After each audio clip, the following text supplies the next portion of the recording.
भारत माता की। हाँ, ये भारत की आदत है, जब तक पहचान नहीं दिलाते तब तक आवाज नहीं बढ़ता।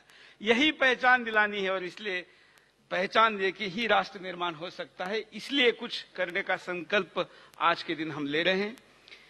आदरणीय मंच, साध्वी प्राची जी, संतोष जी महाराज जी, नरेश शर्मा जी, हमारे भाई कवि जिनको आपने बड़े उत्साह से सुना, मैंने उनको अचानक फोन कर दिया। वैसे वो किसी के फोन पे केवल जाते नहीं है, फोन के साथ पैकेट भी देना पड़ता है, लेकिन यहां नहीं दे रहा हूं, पहले बताता हूं। ऐसे हमारे विवेकानंद जो राष्ट्र निर्माण की टीम, ये कार्यक्रम तो बड़ा अचानक तय हुआ। मैं मुंबई में था और मुझे फोन आया कि ऐसा ऐसा कार्यक्रम हम इस दिन करना चाहते, इसका आध्यात्मिक महत्व है और करना चाहिए। तो मैंने कहा कि जब संकल्प लेना है तो आगे पीछे देखने की जरूरत नहीं, कितने लोग साथ है, संकल्प कितना सत्य है ये देखना चाहिए।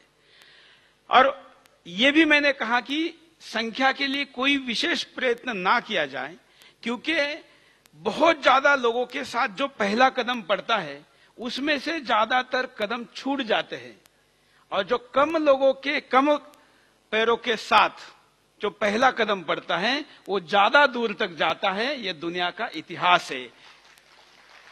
और इसलिए मैंने कहा था कि कोई विशेष प्रयास नहीं होगा। यहां तक कि सुदर्शन पर एडवर्टाइज भी हमने नहीं की कि मावलनकर हॉल आओ, हमने कहा नहीं। मुझे पूछा गया तो मैंने गजेंद्र जी को एक कॉल किया, साध्वी जी का नंबर दिया, विवेकानंद जी को, और संतोष महाराज जी का मैं विशेष आभारी हूं, जिन्होंने चैनल में आके खुद होके अपने तरफ से आए और उन्होंने कहा कि मैं इस कार्यक्रम में आना चाहता हूं। मैंने कहा अगर ऐसा कोई संत अपना भाव व्यक्त करता है तो हम तो आपको सर पे उठा लेंगे, आप आइए जरूर। तो वो है और आप सब हैं।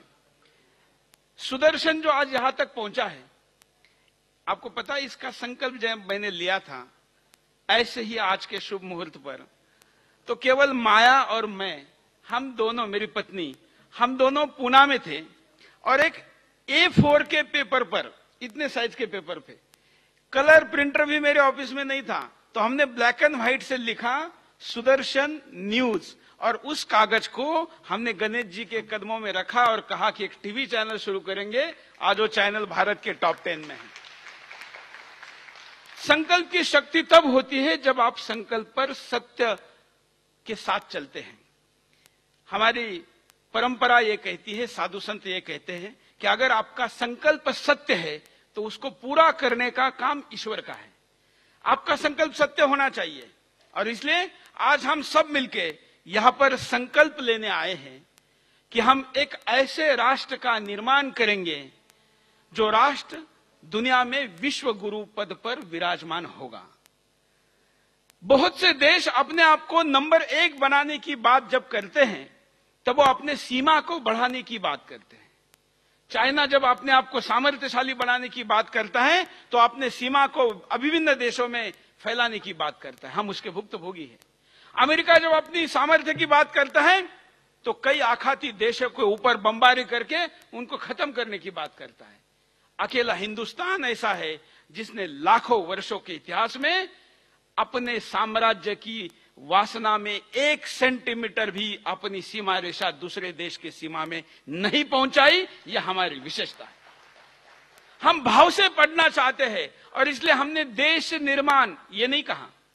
नाम क्यों रखा है राष्ट्र निर्माण? कई लोगों ने पूछा कि वे सरकार क्या करेगी। हमने कहा सरकार का काम है देश जिसकी सीमा है, जो आंखों से दिखता है, जो हाथ से टच किया जाता है, इस व्यवस्था को सरकार कहते हैं। सरकार ये भौतिक काम करे, राष्ट्र एक भावना है, उसको निर्माण करने का काम समाज और हम करेंगे, और इसलिए नाम राष्ट्र निर्माण दिया गया है। कई ऐसे देश, आपको पता है इजराइल, कई शतकों तक उनके पास भूमि नहीं थी, लेकिन इजराइल राष्ट्र था। इसका मतलब भूमि से, सीमा से राष्ट्र का संबंध नहीं है। आज पाकिस्तान और नेपाल भले ही भारत के सीमा के अंदर ना हो, हमारे लिए हमारे राष्ट्र का हिस्सा है। और इसलिए राष्ट्र निर्माण की कल्पना में हम वहां तक जाएंगे। इसके लिए हमने कुछ सूत्र बनाए हैं, और एक सूत्र क्या है? स्वत्व का परिचय।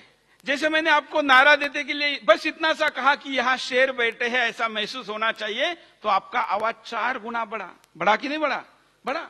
तो हिंदुस्तान को उसके स्वत्व का परिचय अगर करवा के देना होगा तो उसके लिए 4 सूत्र हमने निकाले हैं।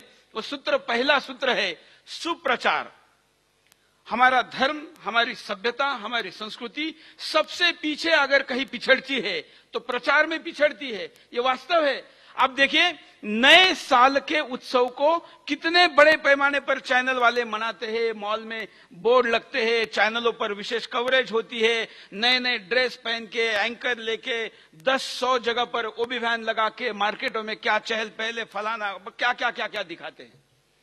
मैं मेरे भाई बंद भारत के मीडिया को सवाल पूछता हूं कि लाखों साल की परंपरा का ये विक्रम संवत उनको क्यों नहीं दिखता। और इसके लिए मैं साध्वी प्राची के भाषा में अगर एक बात कहूं तो ये बात ऐसी बनती है कि भारत के उन मीडिया वालों का डीएनए टेस्ट होना चाहिए जो अंग्रेजी नववर्ष को तो उत्साह के साथ मनाते लेकिन भारतीय नववर्ष को भूल जाते हैं। इनका डीएनए टेस्ट होना चाहिए, क्योंकि यहां पर कई आक्रमणकारी आए तो कुछ लोगों का डीएनए खराब हुआ है, हम मानते हैं। तो वो डीएनए जो खराब हुआ है उसको दुरुस्त करना है, तो सुप्रचार की दिशा में हमको जाना चाहिए। और इसलिए सुप्रचार के लिए जैसे हमने सुदर्शन चैनल शुरू किया, जब तक सुदर्शन प्रभावी नहीं था तब तक इस देश के चैनलों को झूठ बोलने के पहले सोचने की जरूरत नहीं पड़ती थी।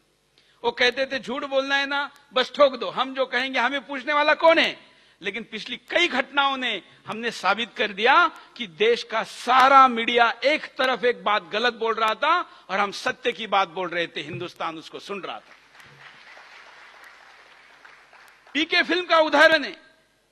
पीके फिल्म, भारत के आजादी के बाद किसी फिल्म का इतना बड़ा विरोध नहीं हुआ जितना पीके फिल्म का हुआ।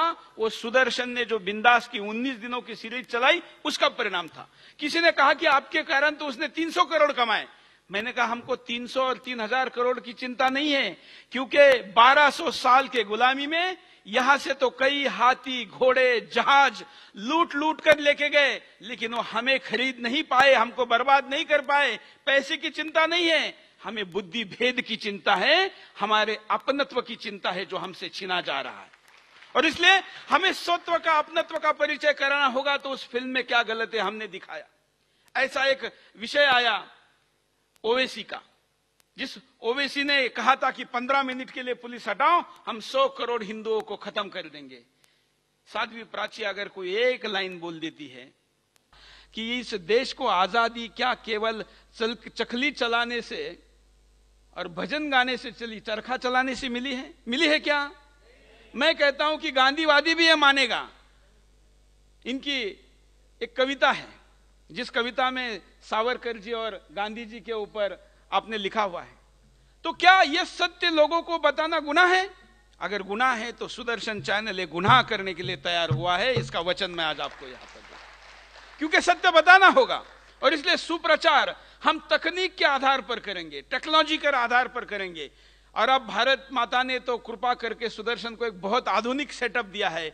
उस सेटअप से हम भारत के हर भाषा का चैनल भी लाएंगे और इंटरनेट से लेकर तमाम मीडिया पर भारत की बात कहने के लिए मजबूती से उसका उपयोग करेंगे। इसके साथ ही बापू का विषय आया था, यहां पर बापू जी के कुछ भक्त भी है, आसाराम बापू के। उस विषय पर भी इतना दुष्प्रचार हुआ। अकेला सुदर्शन चैनल ऐसा था जिस चैनल ने उस विषय के सत्य को और तथ्य को लोगों के सामने रखा। खुद बापू जी के भक्त भ्रमित थे। उसके बाद यह स्थिति बन पाई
ये भारत के साधु संत ही है जिन्होंने जहर उगलने वाले धर्म होने के बावजूद, जहर उगलने वाले धर्म के प्रमुख होने के बावजूद मानवता को जीवित रखा है।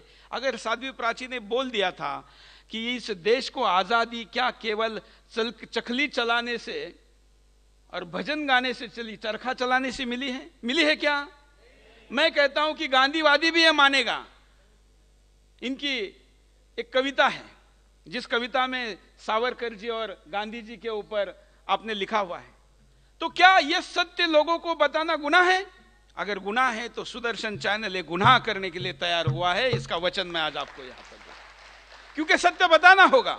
और इसलिए सुप्रचार हम तकनीक के आधार पर करेंगे, टेक्नोलॉजी के आधार पर करेंगे। और अब भारत माता ने तो कृपा करके सुदर्शन को एक बहुत आधुनिक सेटअप दिया है। उस सेटअप से हम भारत के हर भाषा का चैनल भी लाएंगे और इंटरनेट से लेकर तमाम मीडिया पर भारत की बात कहने के लिए मजबूती से उसका उपयोग करेंगे। इसके साथ ही बापू का विषय आया था, यहां पर बापू जी के कुछ भक्त भी है, आसाराम बापू के। उस विषय पर भी इतना दुष्प्रचार हुआ। अकेला सुदर्शन चैनल ऐसा था जिस चैनल ने उस विषय के सत्य को और तथ्य को लोगों के सामने रखा। खुद बापूजी के भक्त भ्रमित थे। उसके बाद यह स्थिति बन पाई कि जब हमने उनके सामने विषय रखा तो लोगों को लगा कि हां, एक चैनल वाला बोल रहा है मतलब कुछ है, और अब उसके कई तथ्य सामने आ रहे हैं। दूसरा विषय हमने लिया है संस्कार। मैकेलो की शिक्षण पद्धति ने भारत को बर्बाद कर दिया और आगे भी करती रहेगी। लेकिन क्या सरकार मैकेलो की शिक्षण पद्धति बदले इसलिए हम हाथ पर हाथ धरे आंख बंद कर देखते रहेंगे? सरकार जब बदले तब बदले। अब तो मोदी आए तो बदलने की अपेक्षा है ही।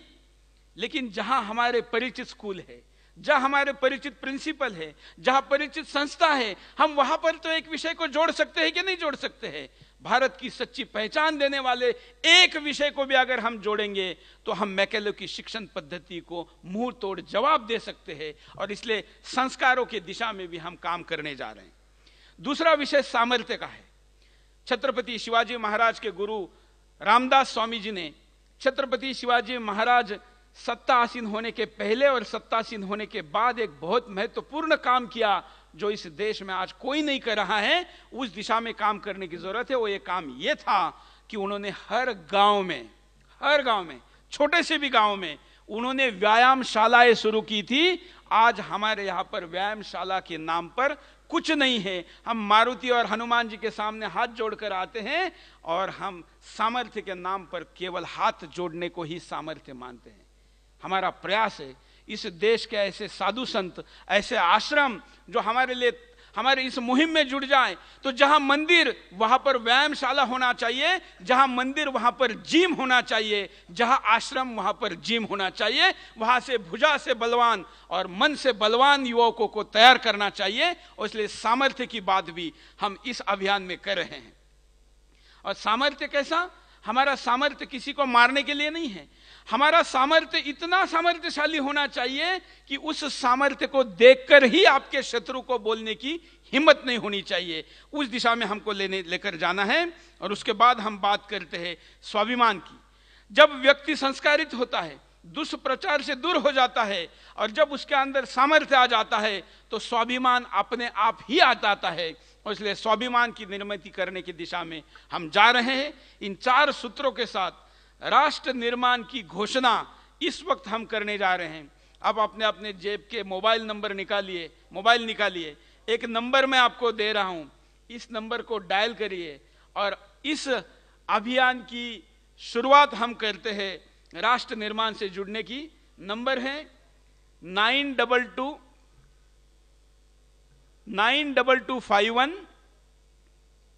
00004। इस नंबर पर एक मिस कॉल दे दीजिए। उसके बाद आप प्राथमिक सदस्य बनेंगे और उसके बाद आपको क्रियाशील सदस्य बनने के लिए कॉल आएगा और आपसे पूरी बात की जाएगी कि आप किस तरीके का काम करना चाहते हैं। जैसे मैंने आज यहां पर सोच समझ के गेस्ट को बुलाया है। साध्वी प्राची जी राजनीति में भी जाने वाली हैं और इस देश में आने वाले दिनों में अगर धर्म के साथ राजनीति करने वाला कोई मजबूत नाम होगा तो साध्वी प्राची होगी। ये मैं आज के मन से बताता हूं। आने वाले दिनों में राष्ट्र कवि के तौर पर अगर कोई बड़ा नाम होगा तो गजेंद्र सोलंकी हो गए, मैं आज बताता हूं। और नरेश शर्मा जी हेल्थ गुरु है, लेकिन सांस्कृतिक और गाय की दिशा में बहुत काम करते हैं। मुझे लगा कि इन सब लोगों को लेकर अगर हम एक दूसरे की कमियों को पूरा करेंगे तो हम एक पूर्णांक तैयार कर सकते हैं। और इसलिए आज इन्हीं लोगों को तय करके बुलाया है। किसी मंत्री को हमने बुलाया नहीं, किसी सांसद को बुलाया नहीं, और किसी भी ऐसे अतिथि को बुलाया नहीं जो हमारे विचार से सहमत हो नहीं सकता। और इसलिए आज के इस कार्यक्रम में आप लोग यहाँ पर जो आए हैं, आपको निमंत्रण किसने दिया ये एक बहाना हो सकता है, लेकिन मैं ये कहता हूं कि ये भगवान ने आपको यहाँ तक भेजा है, और भगवान जब कहीं तक भेजता है तो आपके हाथ से निश्चित अच्छा काम होना तय है। तो उस अच्छे काम का संकल्प इस वक्त हम इस नंबर पर फोन करके और मन में राष्ट्र निर्माण के लिए संकल्प लेके लेते हैं।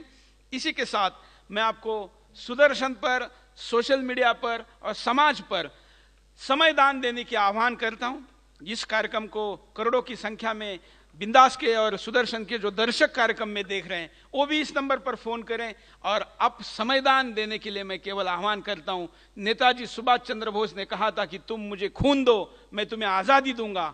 इस वक्त देश के लिए खून देने से ज्यादा पसीना देने की जरूरत है, और उस पसीने के लिए समय अगर आप देने को तैयार हैं तो आपके एक एक क्षण का और आपके पसीने के एक एक बूंद का राष्ट्र निर्माण के लिए उपयोग होगा। इसका वचन मैं देता हूं।